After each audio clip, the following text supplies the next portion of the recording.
Hello, I'm Dominic Bauer, and today I'm going to be giving you a short video review of the Nikon 18 to 22mm lens.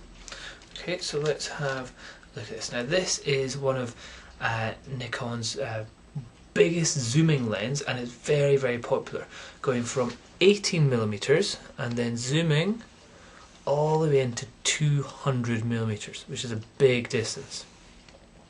Now, what's great about this is its VR ability. Now VR in Nikon, that means vibration reduction, and that means inside this actual lens there's another couple lenses which move whenever you move, so making the image straight. And it's good having it in the lens because that means when you're looking through the viewfinder, the image that you see is smooth and steady. So let's talk about it. First of all, let's see what it's like actually on the camera. So again, I'll be sticking onto my Nikon D80, and first thing you notice about the lens is it's pretty big. Now Sigma and Tamron both have 18 to 200 lenses, and they're much smaller than this. This is a nice, big, solid, professional feeling lens. Okay, let's take off this, and it's also a big bit of glass here.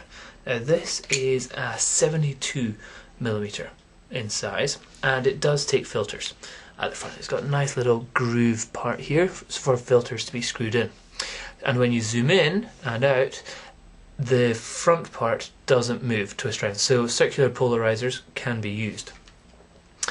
Now let's talk about that zoom. It is a serious amount of zoom, and it's in two stages, stage 1, stage 2, which work together. But again, the front bit stays the same, which is good. It's very weatherproof as well, so even though there are maybe one bit where water could get in, another bit, and maybe at the top, over the last 8 months I've never had a single bit of dust or moisture actually inside the lens, which is really great. Now, another thing about this is it's an AFS. The S is for speed. So let's say we cover it up so the lens and the camera can't see anything, and it has to search for focus. Now if we look through the little viewfinder part here, this will tell us where we're focusing. And if I hold it down halfway, if I put it onto automatic, if I hold it down halfway, it will search.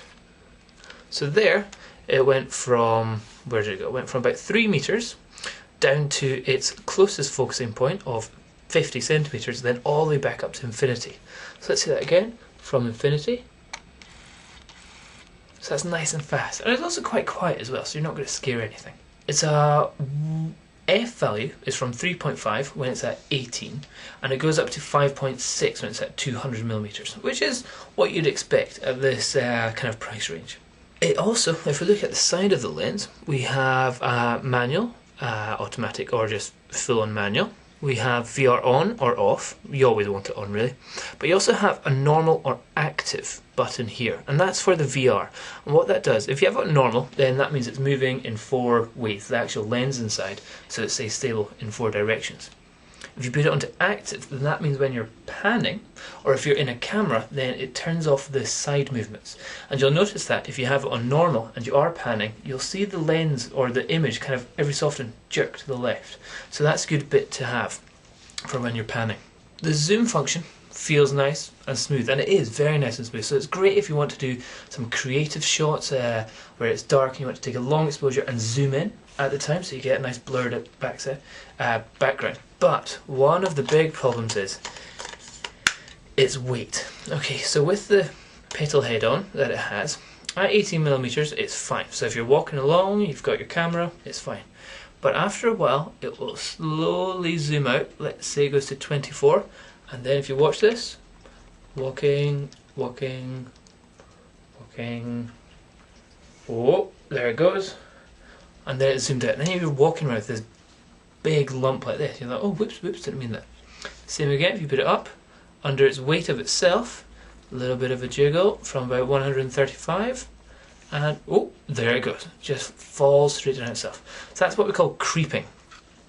And that's not really that good, especially if you want to use it on a tripod where it's looking down at something. There's no lock button for you to use for it to stay in one position. That's what this could really do with the lock button. So its speed is great. Its apertures, the f values 3.5 to 5.6 is what you'd expect at this range, but the actual lens itself is super sharp, which is good. Images crystal clear. The zoom range is exceptional. So 18 on this, 18 millimeters on this is the equivalent of about 27, which is quite wide. So what you'd get on if you have one of those new small digital cameras which are saying wide angle, that's what this is at 18 millimeters.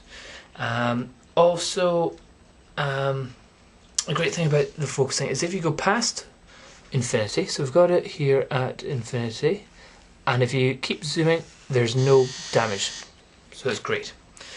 Other than that, I think it's a great lens and very expensive. Goodbye.